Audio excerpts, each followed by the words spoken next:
ایک صاحب تھے، وہ نا کڑھائی کا کام کرتے تھے، ان کے گھر خواتین 8-10 آتی تھی، یہ ہاتھ سے کڑھائی کا کام کرتے تھے، پھر یہ ہاتھ سے بنے ہوئے کپڑے وہ کراچی میں دے آتے تھے اور کراچی سے باہر جاتے تھے، باہرلے ملک میں، وہاں یہ چیزیں بہت پسند کی جاتی۔ تو ایک دفعہ کہنے لگے کہ ہمارے گھر میں حالات بہت سخت ہیں، کوئی دعا فرما دے۔ میں نے ایک دعا کر دی، پھر کچھ عرصے کے بعد کہا کہ حالات ہمارا ساتھ نہیں دے رہے، آپ دعا فرما دیں۔ تو میں نے اس طرح آتے رہے اور مجھ سے اپنے حالات، قرضے، بیماریاں، مشکلات، راہیں بند، راستے بند، ناکامیاں، یہ سب بیان کرتے۔ ایک کا میں نکلنے گئے، میں کہا گھر چلو، مجھے ہر دفعہ کہتے تھے گھر چل کے اگر دعا فرما دیں، اگر دعا فرما دیں، میں گھر چلو، تو مجھے گھر لے گئے۔ تو میں باہر کھڑا ہو گیا، میں نے کہا پہلے گھر جا کے اطلاع کر۔ تو جلدی جلدی میں انہوں نے کوئی گھر کو سمیٹا، میں گھر گیا، کچھ خواتین بیٹھی تھی ادھر کڑھائیوں کا کام کر رہی تھی، ہاتھ سے سینا پرونا، پھول بنانے، جو بھی ہوتا ہے یہ کر رہے تھے، اور گھر میں ایک ویرانی تھی اور گھر میں ایک وحشت تھی، اور احساس ہو رہا تھا کہ شاید یہ گھر والوں کو روٹی کیسے ملتی ہے، ان کی غربت اور فقر اور تنگ دستی کیسے، کھانا کیسے ملتا، کھانا کیسے ملتا۔ تو میں نے ان سے حال حوال پوچھے تو ان سے کہا جی کاروبار ہمارے پاس بہت ہے، کام بہت ہے، ہم جاتے ہیں کراچی میں، بڑے بڑے تاجر ہمیں بلاتے ہیں، پیسے پیشی دیتے ہیں اور ہمیں کہتے ہیں مال ہمیں دیں، وہ کہتے ہیں ہمیں دیں، ہمیں بڑھا چڑھا کے قیمت دیتے ہیں، تو گھر میں کچھ نہیں بچتا، اور یہ جو خواتین آتی ہیں یہ لے جاتی ہیں، یہ روز بروز مالدار ہوتی جا رہی ہیں، اور ہم جو اتنا بڑا کاروبار کرتے ہیں ہم روز بروز مقروض، فقیر، منگتے اور تنگ دست ہوتے جا رہے ہیں۔ تو کہنے لگے ہم کیا کریں، ہمارے پر مسائل، پریشانیاں، ہمارے کسی نے کہا کہ جادو ہے، پھر ہم نے اس کے لیے یہ عمل کیا، اس نے اتنے پیسے لیے، کس نے کہا جنات ہیں، کس نے کہا کالی چیزیں ہیں، کوئی اتنا آیا۔ انہوں نے مجھے ان کے لمبے چوڑے واقعات سنائے جس میں ذرا سارا خرچہ ہی خرچہ تھا، خرچہ ہی خرچہ تھا، کبھی خرچہ کس نام سے، کبھی خرچہ کس نام سے، کبھی کس نام سے، سارا خرچہ ہی خرچہ تھا۔ میں نے ان سے عرض کیا میں گھر میں قرآن کہاں ہے؟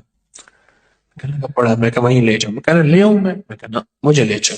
تو گھر میں جہاں قرآن پاک ایک الماری تھی اس میں کاغذ ٹھونسے ہوئے تھے، بہت سارے کاغذ۔ کون سے تھے؟ یہ بچوں کی کاپیاں نہیں ہوتی، بچوں کی کاپیاں جس میں یہ ہوم ورک کرتے ہیں بچے، کاپیاں ہوتے ہیں ان میں لکھتے ہیں، ان کے کاغذ، اور پرانے کوئی قاعدے ہوتے ہیں، الف انار والا قاعدہ، یہ چھوٹے چھوٹے ABC والے قاعدے، ان کے ہاں بچے بھی پڑھتے تھے، وہ بچے بھی پڑھا کے ان سے فیس لے کے گزارا کرتے تھے۔ تو وہ سارے ٹھونسے ہوئے تھے، ان کے نیچے سے میں نے قرآن پاک نکالا، میں نے کہا اور ہے کہاں؟ نہیں، اس پہ غلاف لپٹا ہوا تھا اور اس پہ دھول تھی، مٹی تھی۔ میں نے نکالا قرآن پاک اور میں نے کہا میں نے آپ کے تعویذ نکال دی۔ اچھا، میں کہ آپ کو میں دکھاتا ہوں جو تعویذ آپ کے تھے جس کی وجہ سے آپ کے گھر میں بربادی، پریشانی، قرضے، مسائل، مشکلات، میں نے نکال دی۔ میں نے وہاں بیٹھ کے قرآن پاک کھولا، اس کا جو غلاف تھا اس کو بہت جھاڑا، اس میں سے مٹی نکلی، اور قرآن پاک بول رہا تھا یہ پڑھا ہوا ہے، قرآن پاک بول رہا تھا یہ پڑھا ہوا ہے۔ قرآن کے ورق بولتے ہیں ہم پڑھے ہوئے ہیں، یہ پڑھا ہوا ہے لیکن چھوٹ گیا، اس کا پڑھنا چھوٹ گیا، اس کا پڑھنا چھوٹ گیا، یہ پڑھا ہوا ہے لیکن اس کا پڑھنا چھوٹ گیا۔ میں نے کہا یہ قرآن کون پڑھتا تھا؟ کہا ہماری دادی زندہ تھی وہ پڑھتی تھی۔ کتنے سال ہو گئے؟ مجھے یاد نہیں، کوئی 12-13 سال، کتنے سال ہو گئے؟ اور میں نے کہا زوال کہہ رہا اتنے سال سے، کہہ رہا بس ان کی دعائیں تھی، برکتیں تھیں۔ میں نے کہا ان کی دعائیں برکتوں کا یقین ہے مجھے، یقیناً تھی، لیکن ان کی دعاؤں اور برکتوں میں اس قرآن کا ساتھ تھا، اس قرآن کا ساتھ تھا، اور یہ قرآن وہ پڑھتی تھی۔ کہنے لگے آپ کی بات ٹھیک ہے، یہ قرآن تھا جس کی دعائیں، جس کی برکتوں سے عرشوں سے فیصلے ہو۔ دادی گئی، قرآن لپیٹا، رکھ دیا، اور گھر کے اندر کوئی قرآن کو اٹھانے والا نہیں، کوئی قرآن کو پڑھنے والا نہیں۔ اس نے کیا کیا؟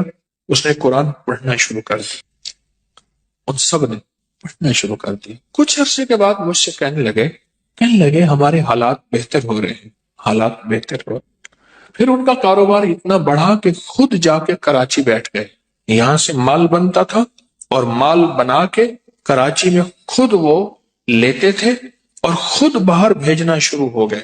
مجھے آج کل کا پتہ یوں ہے، بہت سالوں پرانی بات ہے، آج کل کا پتہ یوں ہے کہ کراچی میں ایک بہت اچھے ایریے میں ان کا بہت بڑا گھر ہے، اور مجھے کئی دفعہ پیغام ملا جب آئیں ہمارے پاس ضرور آئیں، یہ آپ کا لگایا ہوا پودا ہے، ہم تو مٹ چکے تھے۔ اور میں نے کہا سچ پوچھے قسم اس ذات کی جس کے قبضے میں میری جان ہے، یہ قرآن کا لگایا ہوا پودا ہے۔ ایک حدیث ہے، تین افراد تھے، سفر کر رہے تھے، سفر کرتے کرتے بارش طوفان آ گیا، پناہ لینے کے لیے کسی غار میں چلے گئے اور غار میں جا کے پناہ، جب غار میں جا کے پناہ لی تو اوپر سے بارش آندھی طوفان تو پہلے سے ہی تھا، اوپر سے ایک پتھر گرا اور غار کا منہ بند ہو گیا۔ جب غار کا منہ بند ہو گیا بس زندگی ختم۔ اور پتھر اتنا بڑا طاقتور پتھر تھا، اتنا بڑا تھا کہ انسانی طاقت، تین افراد تھے اور تین کیسے ہلا سکتے؟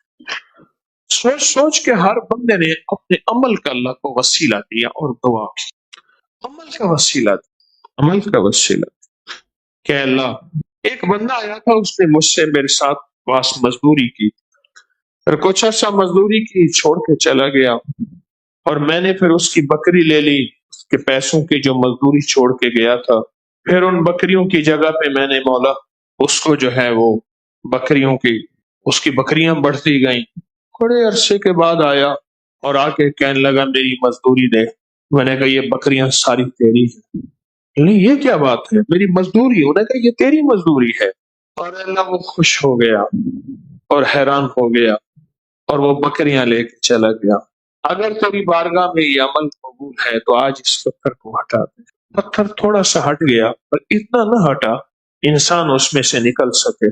دوسرے نے کہا مولا میرے اماں ابا بوڑھے تھے، اماں ابا بوڑھے تھے، انہوں نے مجھ سے پانی مانگا، میں پانی دودھ کا پیالہ لے کے سو گئے، ساری رات لے کے کھڑا رہا، پتہ نہیں کس وقت جاگیں گے اور کس وقت مانگیں گے، کس وقت جاگیں گے اور کس وقت مانگیں گے، کس وقت جاگیں گے، کس وقت۔ اے اللہ صبح اٹھے تو حیران ہوئے، میں ساری رات لے کے کھڑا رہا۔ اے اللہ اگر یہ نیکی قبول ہے تو یہ پتھر ہٹا دو۔ پتھر ہٹ گیا، اتنا نہیں کہ جس سے جو ہے انسان باہر نکل سکے۔ تیسرے نے کہا اے اللہ ایک گناہ کا موقع تھا، میں گناہ کے بالکل قریب پہنچ چکا تھا، بس تیرا ڈر تھا، تیرا خوف تھا، تیرے ڈر اور خوف نے مجھے اس گناہ سے بچایا، محض تو ہی تھا اور تیری وجہ سے میں اس خطا سے دور ہو گیا۔ اگر تیری بارگاہ میں یہ عمل قبول ہے تو اس پتھر کو ہٹا دے۔ اور وہ پتھر ایک دم اتنا ہٹا کہ وہ باسہولت اس غار کے اندر سے باہر نکلا۔ عمل کا وسیلہ میرے بڑے مجھے بتاتے ہیں، اس دن میرا بھائی بھی بتا رہا تھا کہ میرے پردادا رحمت اللہ علیہ 1933 میں ان کا وصال ہے، 1919 میں حج پہ تشریف لے گئے تھے۔ چھوٹی چھوٹی لکڑیاں رات کو اکٹھی کر کے رکھتے تھے، چھوٹی چھوٹی لکڑیاں چولہے کے برابر رکھتے تھے، آٹا سالن چیزیں رکھتے تھے۔ رات کو اماں یا ابا کسی کو بھوک لگتی تھی بڑھاپے کی تو وہ محبت سے کہتے تھے بادلہ بادلہ، دلوں میں رہنے والا، بادل بادلہ، اے دلوں کا راجا۔ اماں بیوی کو نہیں اٹھاتے تھے، خود اٹھ کے ان لکڑیوں کو جلا کے اماں یا ابا کو روٹی پکا کے دیتے تھے، اور اماں ابا دعا کرتے تھے اور پھر ان کو سکون ملتا، بیوی کو نہیں اٹھاتے تھے۔ عمل کا وسیلہ اللہ کے سامنے پیش کر، یا اللہ یہ میرا فلاں عمل ہے، تیری رضا کے لیے کیا، اللہ یہ میرے زندگی کے پتھر ہیں، قرضوں کے پتھر ہیں، فرضوں کے پتھر ہیں، مرضوں کے پتھر ہیں، جادو کے پتھر ہیں، جنہوں نے میری زندگی کے راہیں، غاروں کے راستے میرے بند کیے ہوئے ہیں۔ اے اللہ یہ سارے پتھر ہیں جو میری زندگی کے آگے آ کے رکاوٹ، میری گلیاں، میرے راستے، میری راہیں بند ہو گئی۔ اے اللہ فلاں عمل کیا تھا، فلاں عمل کیا تھا، اگر تیری بارگاہ میں قبول ہے تو میرا یہ پتھر ہٹا۔ رات کو میں ایک درویش کے ساتھ تھا تو ایک عرب نے دعوت کی مکہ مکرمہ میں، مجھ سے کہنے لگے تم بھی میرے ساتھ چلو۔ تو عرب کے گھر گئے، بڑا اہتمام کیا، عجیب و غریب کھانے، ان کے تو کھانے بہت۔ عرب سب کو اس نے آنے والوں کو ایک خاص عطر کی شیشی دی۔ رات کو دیر سے آئے، تھکے ہوئے، کوئی رات کا 1:30 بج رہا تھا،